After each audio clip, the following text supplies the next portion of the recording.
What's up, everybody? Welcome to the Hustle and Grind podcast. I am Noah Bloomberg from Indiana River Forge. With me, the one, the only, the reigning octagon of Facebook debate. It is Ryan Coakley. Our guest today is Ira Houseweart, the man, the myth, the legend. I don't know if he holds any titles in the octagon, but he is a beast when it comes to knife making and blacksmithing. And are we allowed to mention Force and Fire champion? Do we say that? Say whatever. All right. Okay. Well, hey, just a few things we want to get out right out of the gate here. We always talk about, and I mean always because it comes up in every episode, we talk about the knife making community and how awesome it is. Well, guys, it is time to rally again. One of our boys, Nick Tobin from Pickle Cutters, his brother's wife, actually, so Nick's sister-in-law, has just been diagnosed with a pretty horrible cancer. I don't know all the details, so I won't get into it, but it's going to be some process, and there's going to be some pretty major surgery. So Pickle is doing a raffle. This is a podcast, so I can actually say the raffle word, but it's a waffle if you go on Instagram. He is doing a raffle. He's raffling off a beautiful knife that's made with Baker Forge and Tool steel. So you can imagine it looks killer. That, and it's made by Pickle. So there you go. So as soon as I saw that, I contacted him. I'm donating a knife. Since then, a number of other people are also donating knives to go into this raffle. So if you go to Pickle Cutters on Facebook or Instagram, I know does he have his website up yet, Ryan? Do you know? He's had his website up for a while. I have the total list right here because I was talking to him earlier today. 13 knives and 3 axes have been donated so far. So not only is this a great cause, I think it's $20 Canadian per ticket to get in on this raffle. But I mean, we have raised a lot of money for these people. They have 2 young kids, and his brother's going to be having to take a lot of work off to help take care of his wife during this surgery and everything that's going to come from it.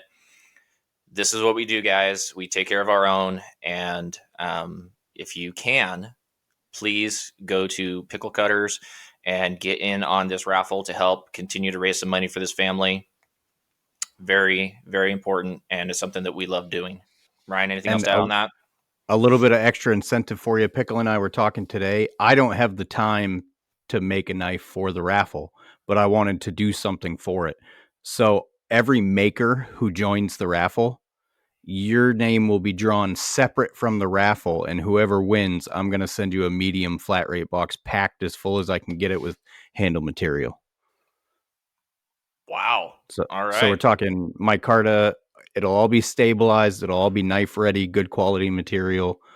And that's my contribution because I don't have anything to donate as far as knives go, and I wouldn't be able to have one done by the time the raffle is over. So gotcha. So yeah, do you know if he set an end date to the raffle as of yet? I think he's going to let it go as long as he can now that he's got like 16, 17 different prizes going. Gotcha. So last I heard, correct me if I'm wrong on this, but last I heard from Pickle in one of his update videos, we had raised a total of $8,500 for this family, which is awesome. And I love that happened so quickly because I believe it was Christmas Eve morning that he started this thing. So that is a huge amount of money that is going to be really appreciated by this family. And I know that Pickle said his brother was extremely grateful and everything to the community out there. So yeah, when I talked to him earlier today, he was up to 9,500. And then I wanted to make sure that my contribution was separate. So it gives you more than one chance to win. So after all the winners are drawn, then he'll draw from just the makers who entered. Because there's no sense in some Joe Schmo who sells insurance to win a box of handle material. You know what I mean? So just the makers who join. And it's going to be one shot each. So if Ira Houseweart bought 10 tickets, Ira Houseweart gets one drawing towards the handle material box. And Pickle's going to announce all that tomorrow. which works out good because we're recording this Monday night. So this will come out at the same time. Perfect. Well, there you go, guys. A little extra incentive in there. One other thing that we need to talk about is Jason Knight. His shop and studio actually burned down. I think it was a couple weeks ago, but he just announced it the day before yesterday. And if you know anything about Jason Knight, you know that's his entire livelihood. He is in the process of building a new shop and studio, but it's nowhere near completed. And so not only is that really hard on him, but actually his son had a lot of tools in there because they would work together in that shop, I guess. So there is a GoFundMe for Jason Knight's son to help recoup some of those tools that he lost and try and get them back on track. So I think, Ryan, do you know where people would find that? I can't remember off the top of my head. It's on his social media. I can't remember the name of the GoFundMe. Okay. But you can find it on either of his pages. Okay, yeah. And if not, shoot me a DM, shoot Ryan a DM. We'll point you in the right direction. So we just want to make sure that the people in the community that are supporting us, we're supporting back, and that's what we love to do. So I just wanted to get that out of the way. First and foremost, we've gone on enough. We are here with Ira Houseweart. How you doing, bud? I'm doing great. How are you guys doing? Fantastic. Good. Trying to chill out after the craziness that is Christmas. Yeah, absolutely. All the orders. Yeah, I got out 9 knives last week and 4 axes, so felt pretty good. Dang. Nice. Very it's nice. always a good feeling rolling into the post office with armloads of boxes. It didn't feel good for me because I was trying to figure out how fast I could overnight a package to get it to various spots in the country and how much it would cost me. So it felt good after it was done and they were delivered. Yeah, I got lucky. I didn't have anything get delayed that was promised by Christmas. So I got lucky this year. I heard B Cone had a hell of a time. He's got some that are it's in God's hands now type deal. Oh no.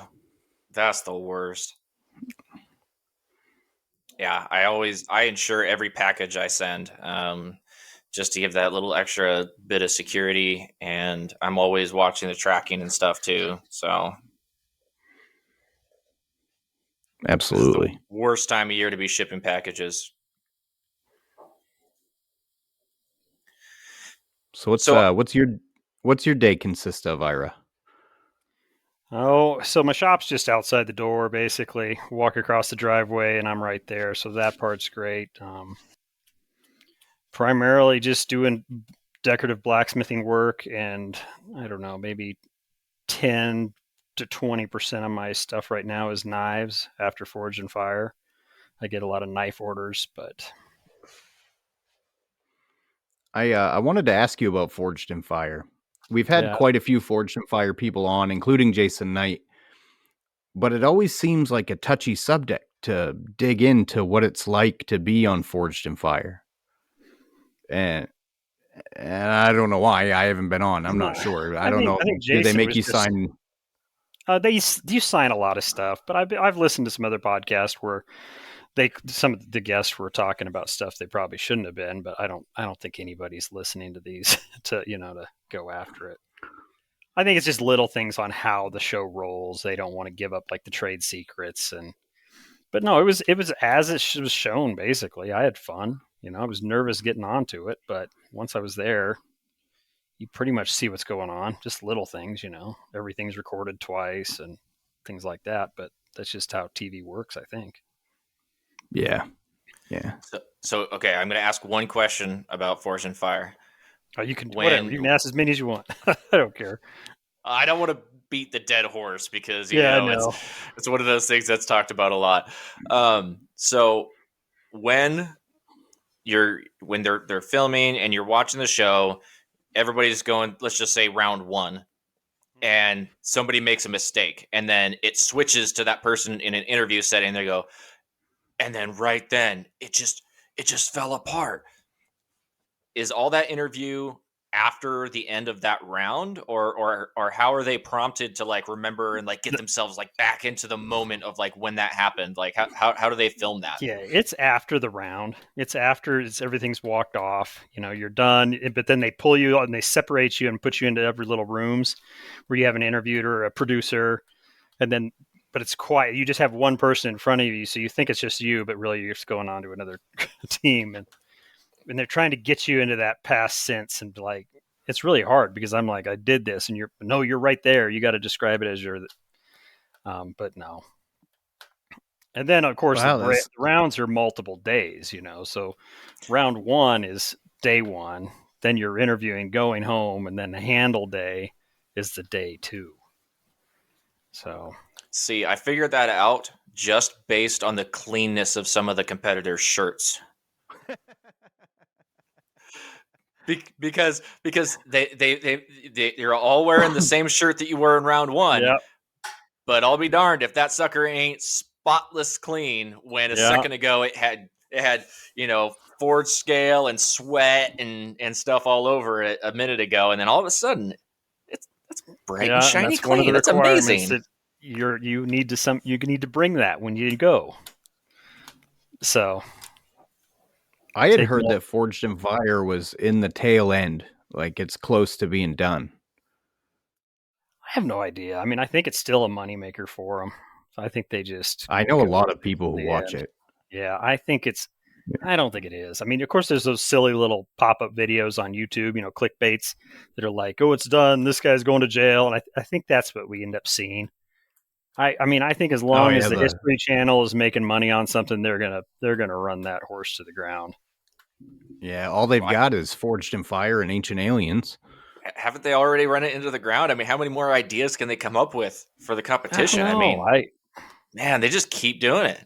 They need to do a stock removal series.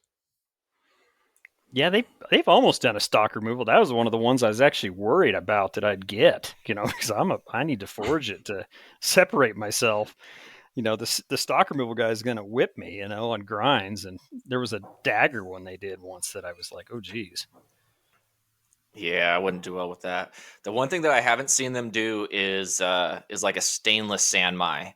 They've done all kinds of sandmai. They've done 8 million episodes about Canister Damascus, but they haven't done a stainless sandmai. Well, the problem with that, I don't think they do it because they kind of suffer on a lot of the higher skill guys to do that. They seem to they like to get a lot of beginners on there that have no way they're going to pull off a stainless sandmai. So I think they just all fail. They got to have some succeed somewhat, but they also love failure, so they're not going after the guys to do it. I'd like to see them do a community choice episode where the knife making community nominates people. Like you get Dennis Tyrell in there with like Pickle. Yeah, that could be done. Probably they need to bring in bigger names. Other guys. They need to bring some of those in if they're available. And I mean, I had a friend that's a pretty good knife maker, and they turned him down. They got him all the way, and then I couldn't believe they turned him away.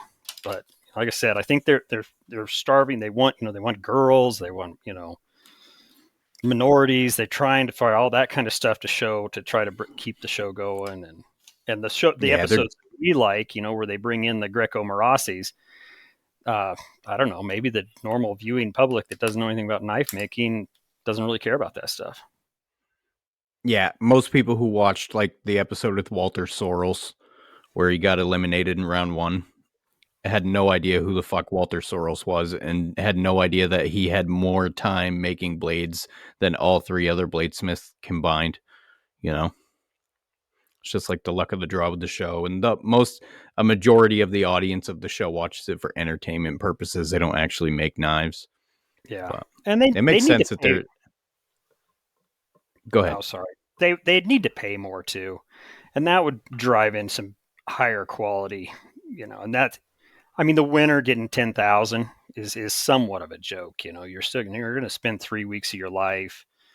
I'm about to find out what taxes are going to do to my 10,000, but I guess there's a separate line item that's like lottery winnings that I'm going to have to enter it in. So, which is a higher tax rate than income tax. Yeah, ask me here in a few months. It's going to probably put me in a bad mood. But no, it needs to I've be always up wondered there at about that. 25,000. Who knows what it should be? And honestly, the guy that gets eliminated very first, he should get $1,000 at least or something to go home with. I mean, it's a money They should making be getting show. paid for sure. Yeah, So the everybody should get losers paid. don't make anything. You get a per diem for being at home for however many days you're away from home on the studio. But that was whatever. It's small. I don't know. Like $40 a day or something like Yeah, that. yeah, maybe less. So Wow. it was That's not bad. much. Not much. So So really, I if mean, you're they if you're a clearly need to part-time pay maker, you more. you you really got to make sure you got your vacation squared away at your job before you go applying to be on that show. Yeah. That's brutal. Yeah, that's rough. But it was worth it. I had That's fun. I mean, of course, I had a good experience with it, so maybe I wouldn't say that the other way. But no. yeah, the exposure is worth something. There is a dollar value you could probably put on that level of exposure. I mean, all you guys are on Netflix now. Yeah, and I think my season's not released. But I'm guessing I'm going to see another. Who knows?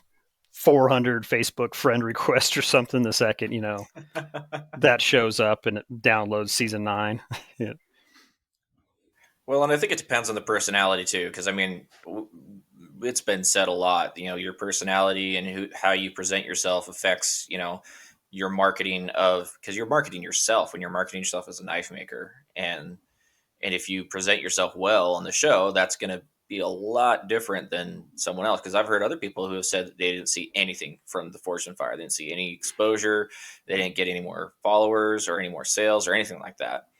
But then I've also heard, other people who it's made their career. So I think it just depends on how people receive you and how you come across in the show. And unfortunately, a lot of that's probably in the hands of editors, unfortunately. Yeah. Yeah, I've heard a few guys say that, like one guy said his knife wouldn't cut and he didn't sell a knife for 9 months after that. Because who wants to buy a knife that won't cut? And everybody assumed all his knives wouldn't cut because he was on Forged in Fire, and that's what happened on the show.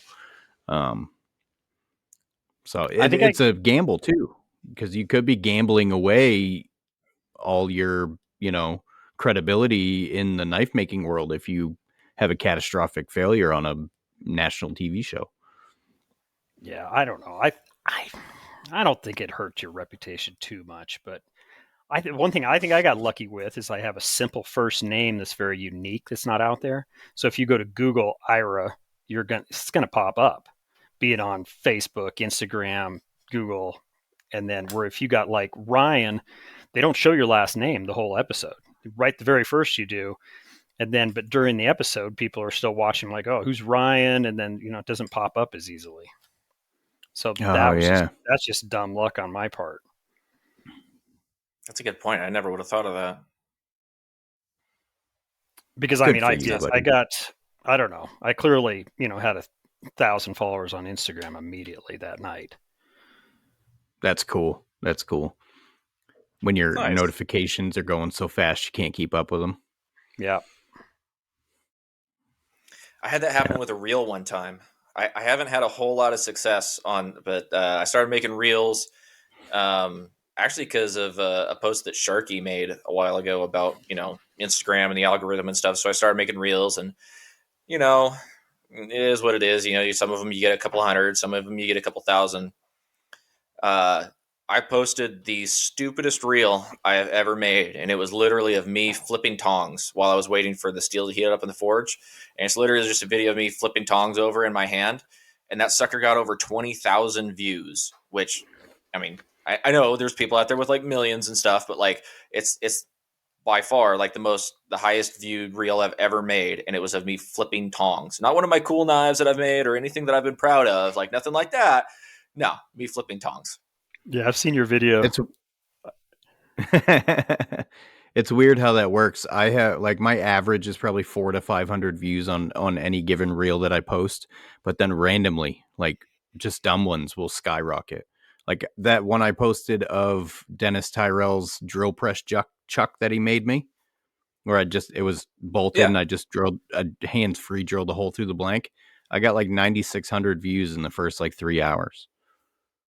I'm like, what the fuck? Why? That doesn't even make sense. I And a have whole had, lot I of had, followers from Uzbekistan. yeah, Yeah. that's the issue with the viral video that we're not talking about. You get a lot of followers, but they're from who knows where. So I had two of them Mm-hmm. pop off right in a row on me, and I did it. I was like, oh, this is easy. And then after that, it slowed down. But the Yeah. views all happen on Facebook. I put it on Instagram, but then Meta, whatever, picked it up and then promoted me on Facebook. So I didn't get piles of followers on it, but those two are at like 7 to 8 million apiece. Nice. Interesting. Yeah, I haven't figured out a way to even like look to see if anybody's watching my reels on Facebook. I don't know how to look at that. You go in the know. bottom corner underneath the video and you go down to like insights on one of those little round dots. Oh. And then you go down, then scroll down and you'll see it breaks it up. Like how many of your views were on Facebook and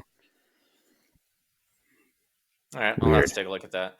I don't know. I haven't really been paying a whole lot of attention to social media lately. I've just been trying to post just to like, keep the algorithm acknowledging me.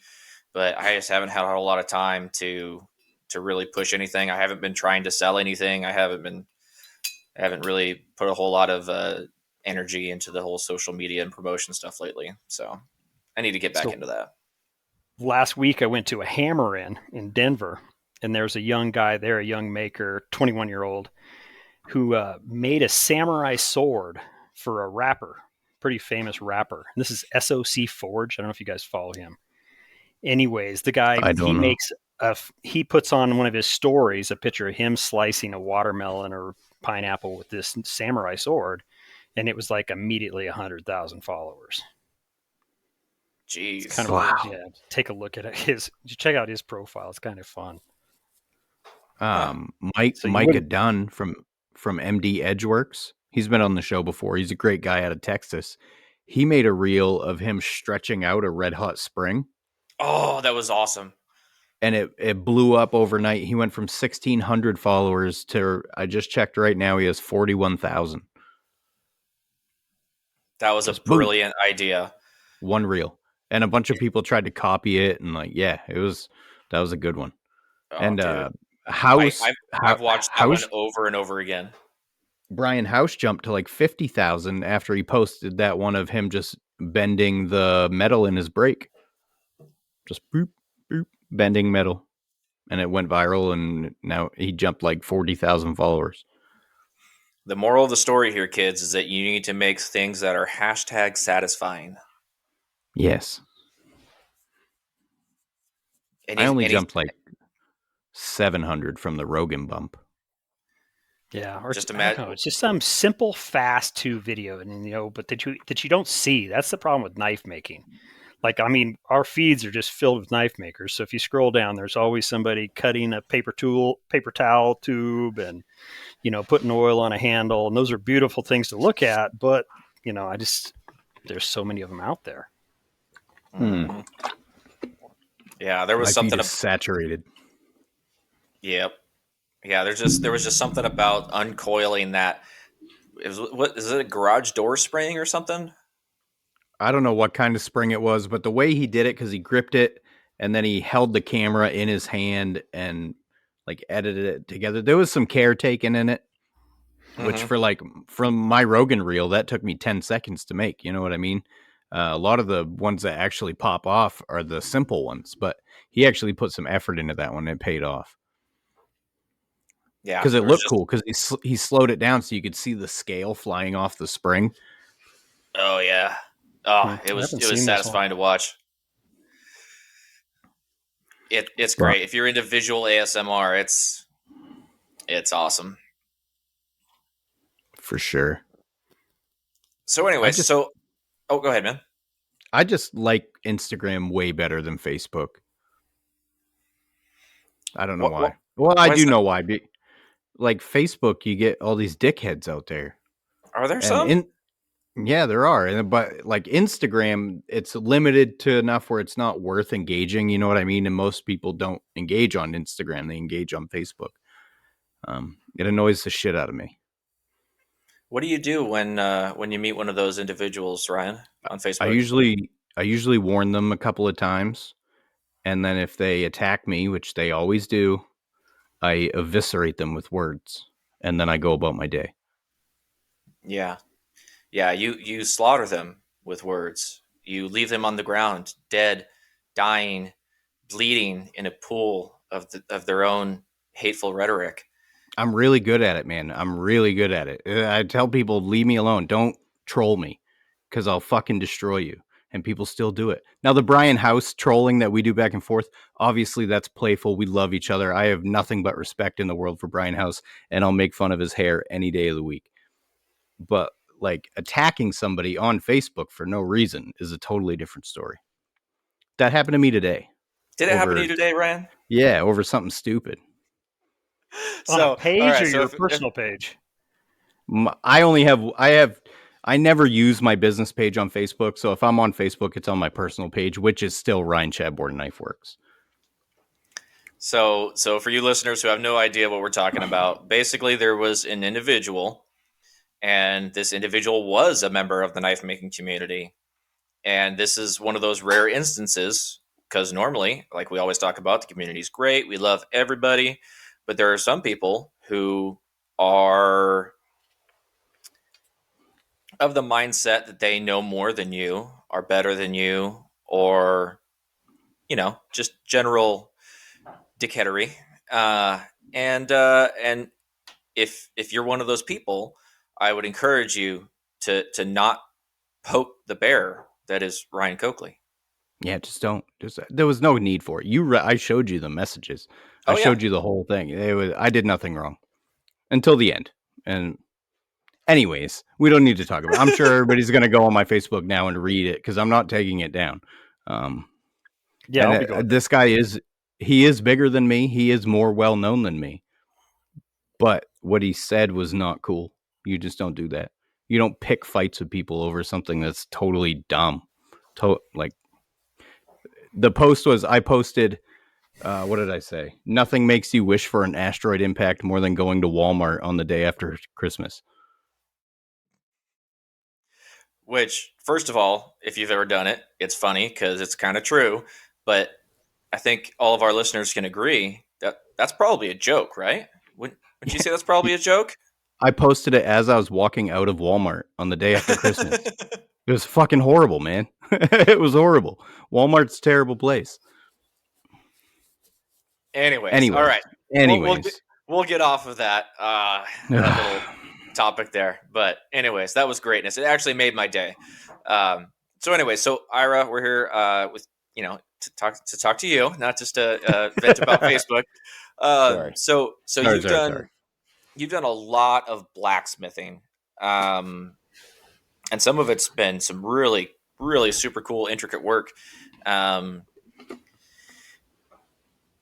Would you say that that's where you see yourself continuing on towards, or are you kind of leaning more towards knife making? If you're kind of because I know you said you definitely do more blacksmithing right now. Where do you see that going in the future? I like a variety of work. I like just doing some straight up welding once in a while. I don't want to just get stuck on the same thing.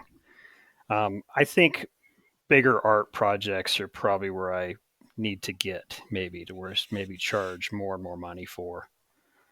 I just listened to the podcast, the Forge Side Chat, and they have this guy up there, a Canadian sculptor. I've just blanked his name out. The guy doing the giant T-Rex and such, and I think bigger Kevin Stone. Kevin Stone. It was a great podcast. Anyways, I think a little bit of that, just bigger, fun sculptures like that would be amazing. And it'd be stressful to take a year on a piece, but that T-Rex that you're talking about, everybody go on Instagram and find Kevin Stone Metal Sculpting or whatever his company name is. He does a dragon that's a full-size replica of a dragon that breathes a 40-foot fireball. And it's beautiful. It's unbelievable work. It's unbelievable. I was talking to Lando because Lando's coming on, and I was like, somehow Kevin Stone got brought up, and he was like, "Oh yeah, he's just on the podcast." I was like, "What?" Oh my God, that's awesome. I've been following that guy for a while. His work is amazing. Um, I had a blacksmithing question for you, Ira. So when you're doing blades, obviously it's important to keep like close track of the temperature so you don't overheat it and burn out all the carbon. Do you find with mild steels or wrought or things that you're doing artistic pieces in that is similar? Do you have to like, will the quality of the piece be sacrificed if you don't maintain a certain temperature? Nothing like blades. And like my older style forge, an atmospheric forge, they'll just consistently keep the same temperature. I mean, if you leave it in there for 2 hours and don't touch it, you're going to lose a lot to scale. But it's for the most part, you're okay. Now I have a ribbon burner now. This is Brian Houseweart got me fired up, so I made one, kind of followed it, and if I'm not paying attention on that thing, it will actually turn my piece into a puddle in the bottom of the forge if I'm not watching the burner and if I've got it turned up too much and I get distracted. Damn. But no, nothing like I've heard that. ribbon And then burners. the coal forge will, you'll burn it in half. That's just standard blacksmithing stuff, though. But in the propane, nothing like knives. Gotcha. I took a blacksmithing class in high school and we had a coal forge.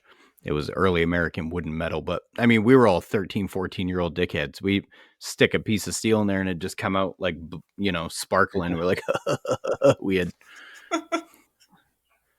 that thing cranking. They are, yeah. And it was on the opposite end of the shop from our teacher's desk. So we'd stand over there and we'd just get that thing cranking as hot as we could just for fun, just because we were kids. God, we did some horrible things in my high school shop class. It just makes me cringe to think of what we did, I don't even want to tell you guys. Maybe there'll be some young kid listening. We had a kid. I don't know. I'm really curious right now. I took every shop class. I took every shop class that my high school offered. We had a kid take the tip of his finger off in the joiner. And then they made me and another kid sift through the dust collector to find the end of his finger. Is there a bone in it? Yeah, it was like it from the nail down. It was a big joiner. He was pushing the board and he had his finger on the end of the board like an idiot. And when it passed the blade, he went pling, zinc right down. Ooh, I have a health thing we should probably talk about. 2 months ago, I bumped my grinder with my top of my knuckle. Healed up, was all good. Scratched the top. It was kind of itchy one day, and I kind of scratched it. And then I kept working. And then, of course, everybody's got the water bucket underneath my grinder there. So I think I dropped the blade in there, and my water is pretty gross. It kind of had a black and green color to it. Anyways, it swelled up on me. And then, so it kind of turned into like this giant wart on the top of my finger. This is 3 weeks after it healed up. Finally, it got infected, and it's been a saga for 2 months on me. Been in the ER. It's been a mess over a scratch in my finger. Turns out it's a fungal infection. Oh. And I do think I think I brewed a horrible fungus in my slack tub underneath my grinder. There's a heads up for you. I cringe every time I drop something in my bucket. I keep 2 buckets. I have a dunk bucket and then the sludge bucket that catches everything. Yeah, so next time you reach it in there, maybe look it over and be like, do I have any wounds or anything that's not quite healed up? Because this has been ugly. I have really struggled with this. That's brutal, man. And it's still growing. Yeah. They have me on an antifungal right now, and hopefully it's going to stop. But it's fallen off from the infection, but it's still there, and it's growing again. So, jeez. You might have to burn it. I'm hoping this last round of stuff is going to do it. I mean, they had me on 5 different antibiotics trying to get to the infection part of it. Just go straight up Viking on it and heat up a piece of steel. Well, I thought all that, but I don't think it would have been well. I don't think it would have gone well. No, I found Ryan is not currently giving adequate medical advice. Yeah, don't take that. No. I'm a super glue it kind of guy.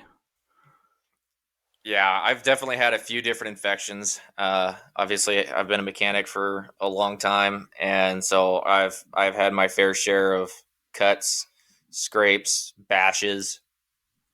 And so, honestly, like anytime I get a cut, at this point, I just grab a Band-Aid and some Neosporin or some triple antibiotic ointment, and I wrap that sucker and I try and keep it wrapped for like the first 2 days, and I haven't had an infection since, but I've had my finger infected before. It wasn't a fungal infection, but you get to where your finger starts to get really hot and puffed up and red, and it's like, oh geez, now I've done it. So yeah, it is important to, even those little cuts and stuff, to try and take care of them. I've had some pretty serious staph infections in my arm. I had one in my leg. None of that is fun. Yeah, this one sent red tracks up my arm, but then the glands in my armpit swelled up, and it got real. That's when you know it's bad. Yeah, that's a that's bad one one. where the local doctor said, no, you need to get to the ER now. So yeah, that's past super glue. Yeah. I had to get a blood sample for something a little while back, and actually from the injection site where they took the sample in the crook of my elbow, all of a sudden it started swelling up red, and I saw these red streaks going up my bicep, and I was like, oh, here we go again.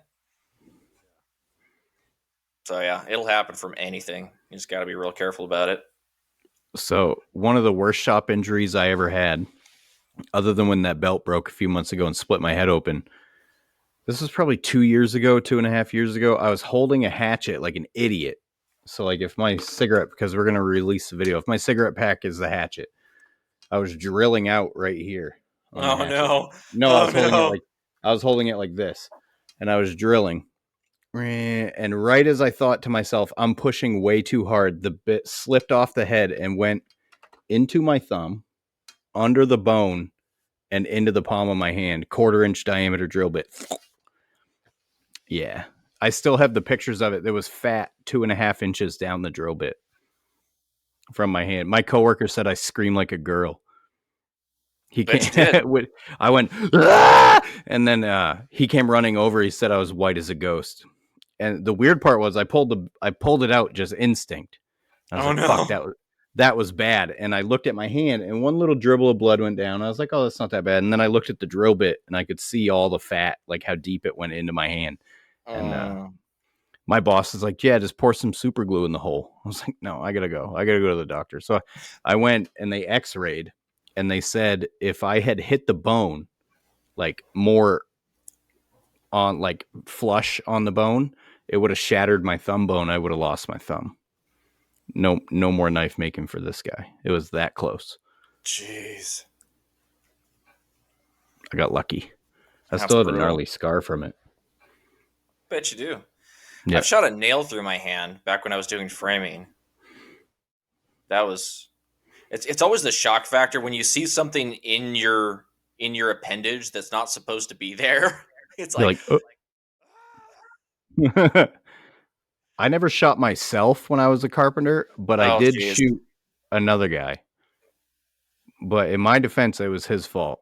I was hanging a landing in between 2 flights of stairs, and he was on the other side of where I was nailing, pointing at something like this.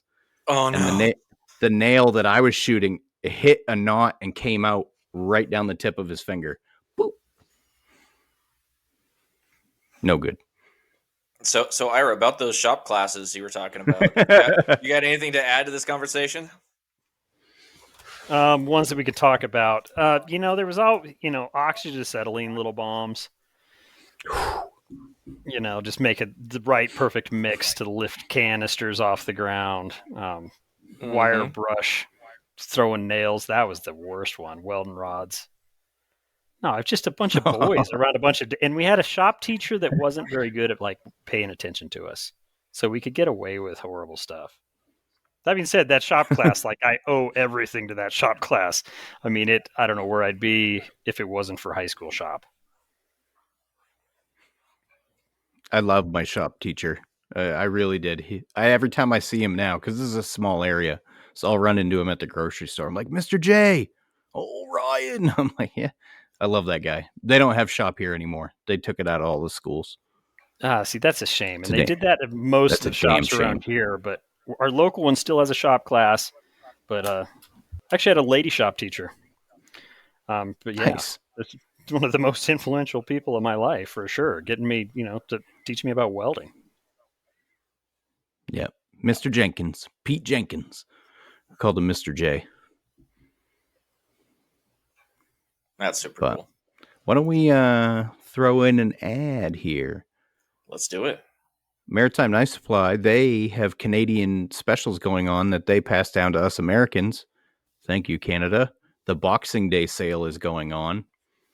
And I'm going to look it up. I think it's 11%. No, that was Phoenix Abrasives. It was 11%. It is 10% off of steel, handle material, a number of like measurement tools and stuff by a specific company that I can't pronounce, and a couple other things. So either way, go check that out. Yes, for sure. Hustle and Grind is sponsored by Maritime Knife Supply. Whether you're looking for steel, abrasives, handle material, forges, epoxy, or anything for making in general, Maritime Knife Supply has you covered.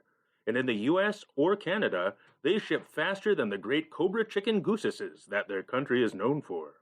Go to Maritime Knife Supply, and when you buy a 10-pack of belts, get 10% off. And tell them we sent you, eh? Thanks, Luke. That's Luke from Crafty Man Forge with a K, everybody. For any listeners who listen to my other podcast, The Bro Down Showdown with my brother Richie, there was no episode this week, and the episode coming out next week might be late. And the reason for that is we recorded an entire 2-hour Christmas special, and the audio was fucked. So all the way him and I do it is face to face, so it's a different interface than using the platform I use for the Hustle and Grind. My brother Richie is on a tattoo artist salary, so he went out and he bought $1,500 worth of podcast equipment. So we got Rodecaster mics, the newest, most awesomest board coming, and that stuff should be here Friday. So tune in to the Bro Down Showdown, everybody, if you like silliness. Anyways, now that we've done our little sponsorship there, do we want to do a little Florida Man action? Yeah, might as well. We've been going 42 minutes already. Time's just flying by. We're just BSing, man. Yeah, that's usually how it goes. We're not very good active listeners. What a shame. So what do you got? Oh, yeah, I got to play the intro. Sorry. I'm just like sitting here waiting, man. Ladies and gentlemen, Fucking flea bags. boys and girls, get ready to play. Is it Florida Man or fraud?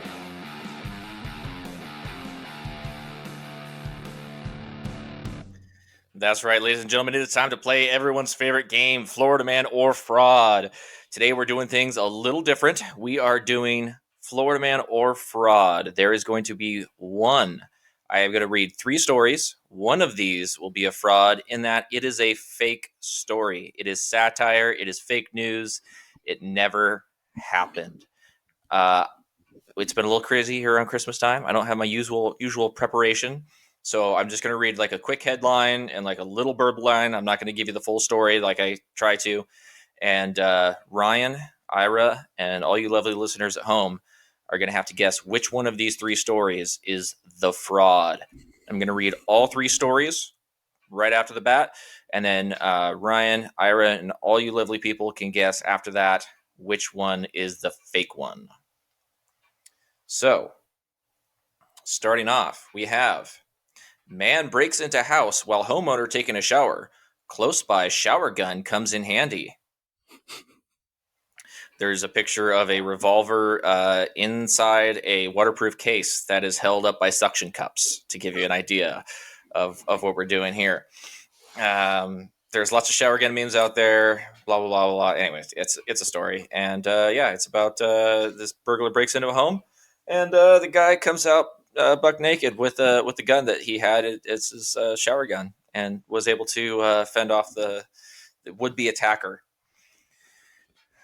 Next up, we have woman who abandoned alligator at O'Hare charged with animal cruelty. A woman apparently left an alligator at a airport where it was crawling around terrorizing people until animal control came to pick it up.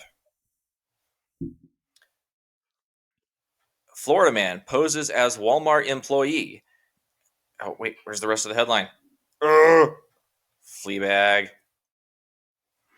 Anyways, Florida man posed as he stole a uniform or something and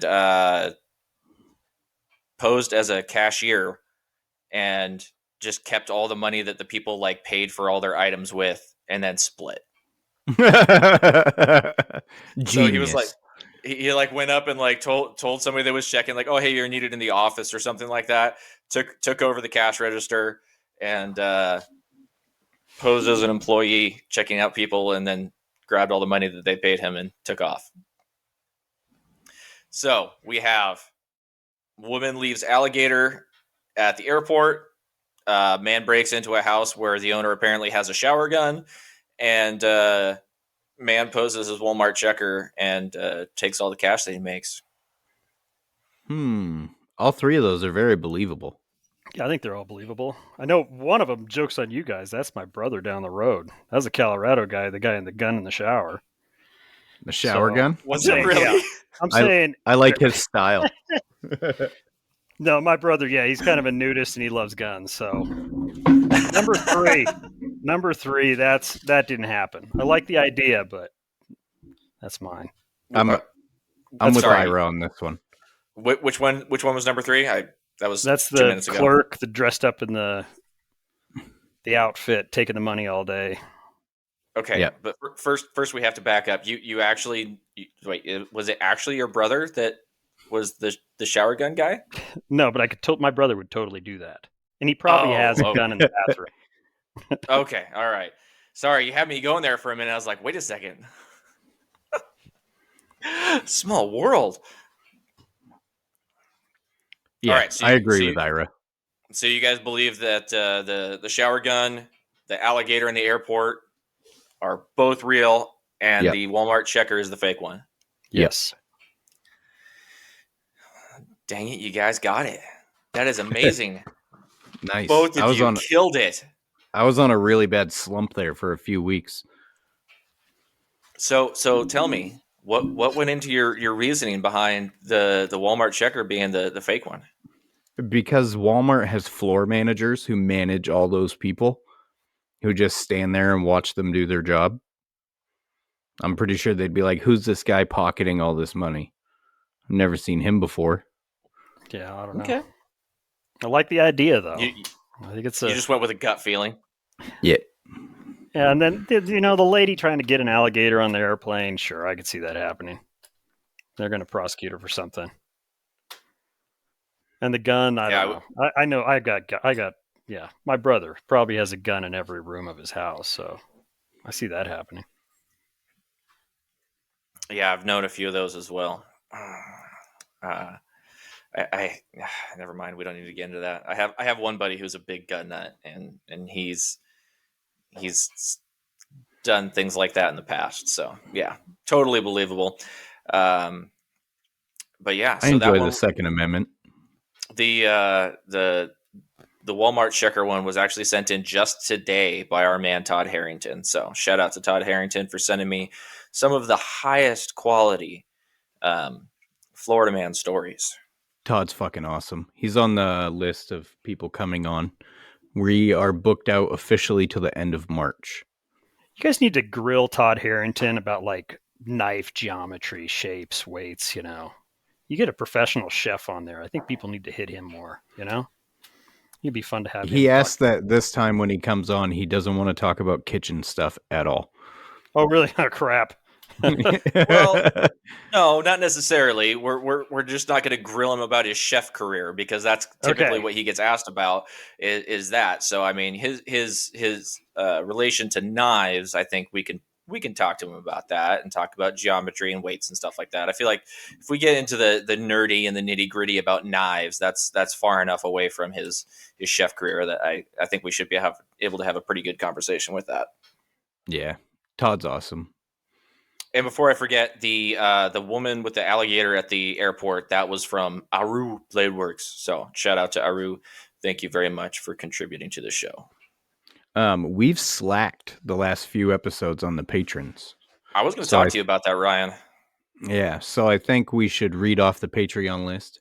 and tell everybody how much we love and appreciate them for being patrons. And we hope more of you sign up. I talked to Brian House the other day on ways we can bolster our patron numbers, and he gave me the most in my face, right in front of me answer ever. And he goes, just ask. I was like, holy fuck. That's pretty simple. You just ask people for things? Yeah.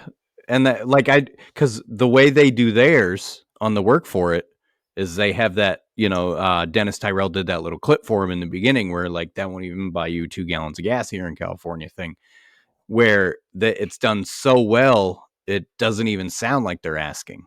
Do you know what I'm saying? It never came across that way, which is perfect. So we're going to have to. It's the soothing sound of Dennis Tyrell's voice. Yes. Who was on the Christmas episode. If anybody caught that came out early because the Forge Side chat released their episode early. Thanks, Lando. And I'm just kidding. I don't give a shit. It's really hard to make me mad. But well, it just didn't make sense to have, those things, 2 things about the same, because we were there to help promote Dennis, and it just kind of made sense to release them on the same day. That's all. Yeah. Well, because if theirs came out 2 days before ours, it would have crushed our viewership on it. If anybody was interested in just watching that video or that podcast for that one particular reason, because it would have all been covered already. But since we released them on the same day, it balanced it out for everybody. Because a rising tide lifts all ships. Yes, rising tides lift all ships. But back onto the patrons, we've got Donnie Dulovich, KnifeMaterial.at, Aru Bladeworks, Brigham Kindell, Mark LeBlanc, Mark Vanderwerf, Richard Beck, whose Gen 3 grinder is now out, I believe, and he's selling Gen 3 upgrade kits if you have the Gen 1 or Gen 2. Todd Harrington, Dennis Tyrell, the man with the Midas touch, Troxclair Custom Cutlery, Zachary Sowell, Maritime Knife Supply, Noah Bloomberg, Crafty Man Forge, Brian Henningkamp, Echo Blades, Sourwood Creations, Bremner Built Knives, Snake Branch Knife Works, Stormlight Forge, Timber Tiger Forge, Mr. Ira Houseweart, thank you, sir, Maximus Knives, Jared Weaver at the Master of Metal Manipulation, B Cone, everybody go check out B Cone, and Driver Defense Knives. Thank you, everyone. We love you all. That was fun. It was fun. We love and appreciate all you guys, seriously. And it just gives us a little bit extra motivation to do what we do and help us, keep on hustling, keep on grinding. So for sure. So Ira, go ahead. We got to take care of the other sponsor real quick. All right. And then we'll go right through this. Phoenix Abrasives is also doing a sale. It's 11% off everything on the website. Hustle and Grind is sponsored by PhoenixAbrasives.com, your one-stop abrasive shop. They stock all the abrasive belts you need in all sizes. They also offer knife-making kits, which have all the goods you need in one kit, as well as hand sanding and buffing materials. Go to PhoenixAbrasives.com and use the code HUSTLE10 for 10% off your order. Thanks, Luke. That was Luke Phoenix again. has something I used today. Phoenix has a deburring wheel that I really like. It's like 6-inch diameter, 1-inch wide. It's got a 1-inch arbor hole. It's kind of like a mix of a Scotch-Brite wheel to a, rubbery Scotch-Brite wheel that's solid. I think it's a slick. Oh, that's right. It's, for like roughing in a hammer face if you want to kind of speed it up to get to that mirror finish polish. I don't know. I like them. I'll have to look into that. I think I saw. Did you post a video quite a while ago using that? No, I don't. I never posted a video using it. I just using it today, thinking about it, and I know I got it from Phoenix. Okay, yeah. Somebody posted a reel or something about that. It was probably a while ago, and I saw that video. I was like, oh man, I got to get one of those, and then completely forgot about that. But that looks like an amazing tool. That would be awesome to use. I'm gonna have to check that out. I'll try and make another mental note of that. So there you go. And yeah, and those guys are doing a 11% off sale for all you lovely people out there. So go check out Phoenix Abrasives while that is still going on. So Ira, I was going to ask, a while ago you were on another podcast, and you were talking about a pretty large bridge sculpture or a bridge project, I think it was. Is that something you think you're going to be doing, or is there any news on that? The big ones seem like they take a while to line up, so I'm still in the middle of it. I think I have to bid it here this spring, so still a ways out. Okay. I picked up some other fun jobs. You're a ways out from the bidding of the job, even. Yeah, still bidding the job. Oh, and then so it'll be like middle of summer, maybe fall, that I would start construction if I did it.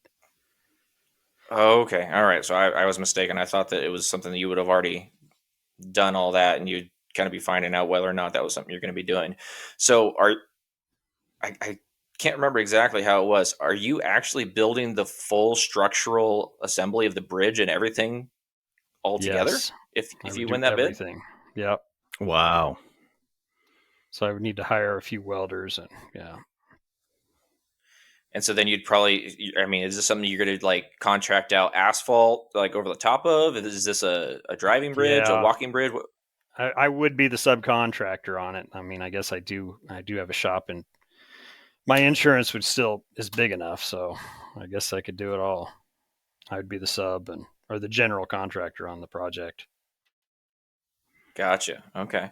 And how big is this bridge? Like if you could just give us a general length. The actual and bridge width. is 200 feet. So, and that's the span. So it's huge.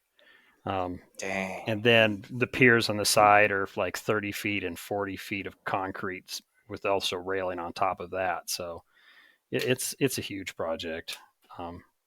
And I've already got some other good jobs this summer. You know, there's a couple big trophy homes that came in with, you know, 200-300 feet of handrail a piece on those. So I kind of got to make sure I can swing it all, or which job am I going to take. And I don't want to chase off some of my good clients. Sure. Yeah. Those of us that are in knife making, this is kind of like a foreign thing. I know a lot of people here have done contract work or probably even contractors themselves. I know I did lots of, I was an employee for lots of contracting work. So the actual contractor aspect of it is kind of foreign. Is this like a 2-lane, like one lane each direction, or?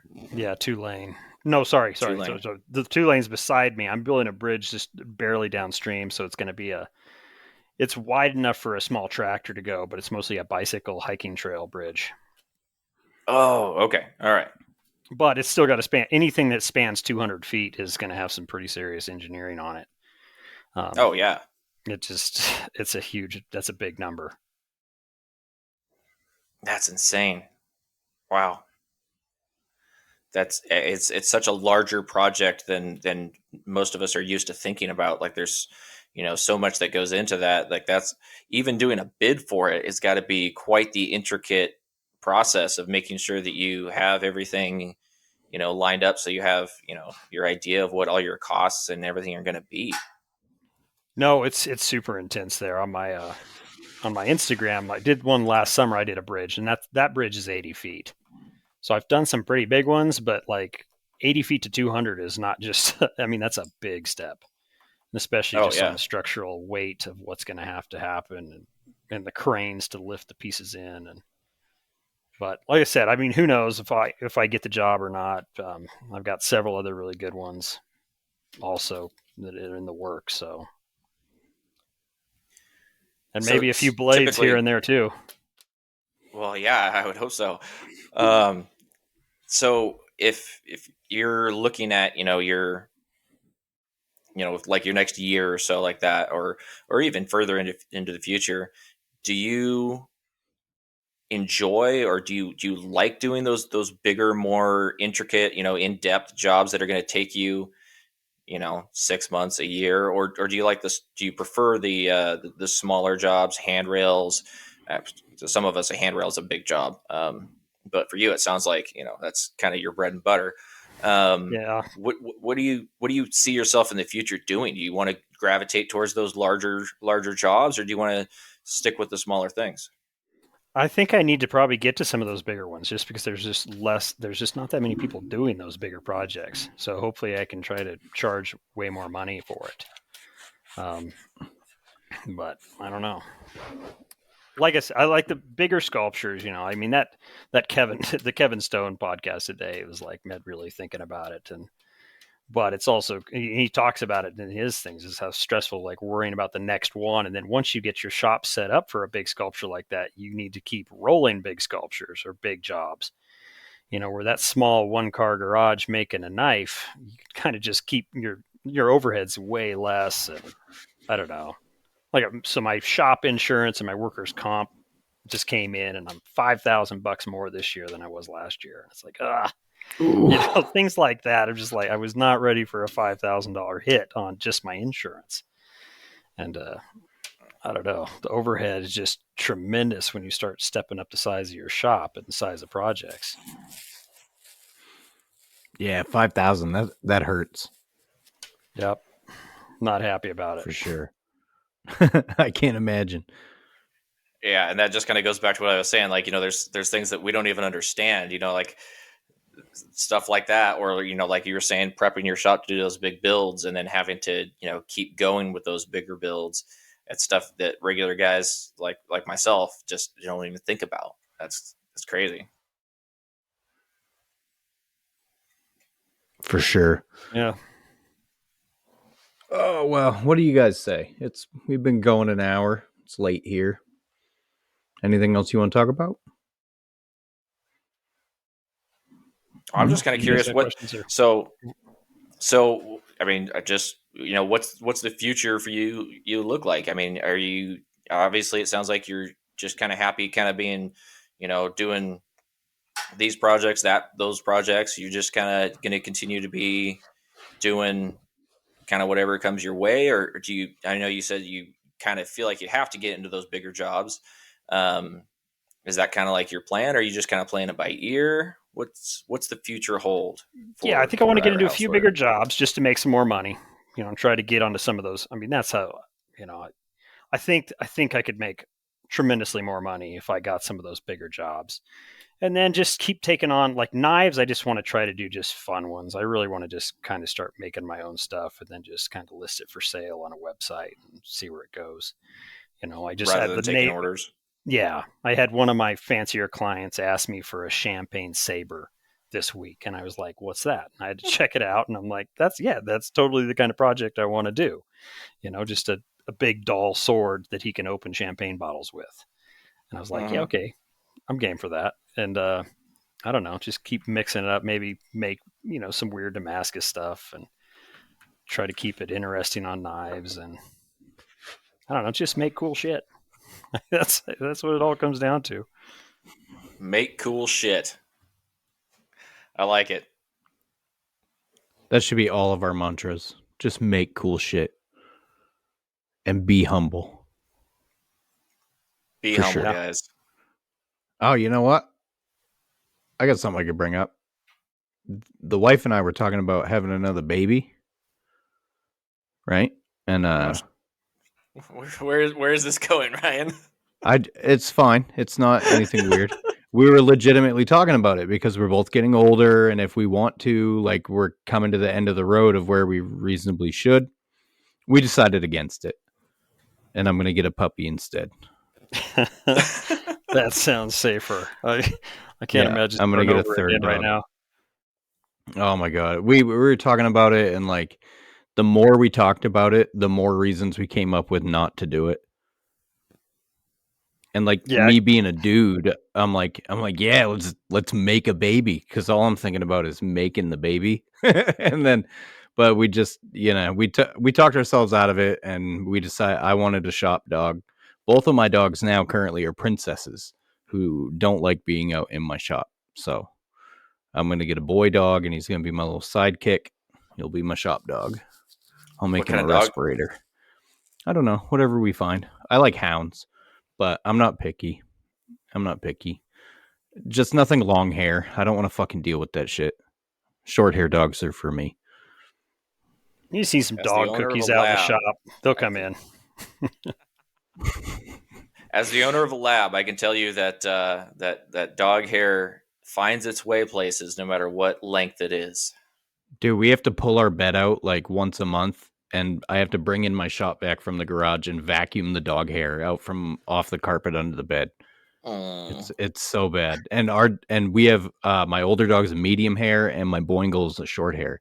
So I can just imagine how bad it would be with a long hair. So, but yeah, we're looking for a puppy. I don't want a purebred. I don't want to buy from a breeder. I'd rather like a dog that like needs me. You know what I mean? Rescues are more appreciative, I've found. They love you more. My dog's a rescue. He loves me a lot. Yep, because they know that they could end up in a fucking cage somewhere and then euthanized. And to bring the show down, there we go. Yeah, we'll end it on a downer. Euthanasia of dogs. No, but you know, I've found in my life that rescue dogs, they have a much more tangible level of appreciation for you than dogs that you bought as a puppy who never were cold in a cage. You know what I mean? No hardship in their life. So I think they're just healthier too. Yeah, I'm a fan of the mutt. Yep. They are healthier for sure. And when you go through the shelters, they've all been vet checked already. They won't let them leave without being spayed, so you don't have to worry about that. Like, there's a lot of benefits to adopting over shopping for dogs. Absolutely. Yeah, I definitely see both sides. My sister is heavily involved in dog breeding and everything like that, and I also have lots of friends and myself who have rescue dogs, and we have a great shelter here in town. We've got multiple animals from them, and I mean, my dog is awesome, and he's probably, I mean, you know, they said, you know, he was something, you know, purebred lab, but you know, he's 100 and something pounds, so he's, you know, he's probably like partially Great Dane or something like that. You know, he's massive. Got some Mastiff in him.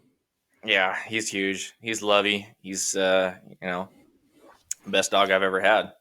And yeah, so yeah, shelters are a great place to get a dog. Absolutely, I completely agree. My dog Georgia, she's the perfect size. She's like 50 pounds. She's half beagle, half German short-haired pointer. Like, just a great size. She's not small. She's not huge. My other dog, Carolyn, she's like 80 pounds. And when she steps on you, it feels like her foot is passing through your body and it fucking hurts. So. And my shop dog's a Corgi Healer Cross. So nice. That's a good mix. Corgi Healer. That's a nice little mix. A little short. Around the shop all day. Nice. Awesome. Yeah. My dog's not much of a shop dog, but he just wants to be where I'm at. The problem is that he's massive. And so there's only so much room for a massive dog that has a tail that's a weapon of mass destruction. Dude. Because if any of you know what lab tails are like, just imagine it twice the size with some very enthusiastic wagging. Yeah. My big dog is a lab border collie, and she's cleaned multiple cans of soda off the coffee table in her life. Yep. Smash. Yeah. But all right, guys, what do you say we call that a podcast? I think. What do you think? Why not? Yeah, let's do it. Thanks for coming on, Ira. Yeah, thanks for having me. It's great. You're welcome back anytime. Everybody have a great week. Keep on hustling and keep on grinding. And make cool shit. That was a good one.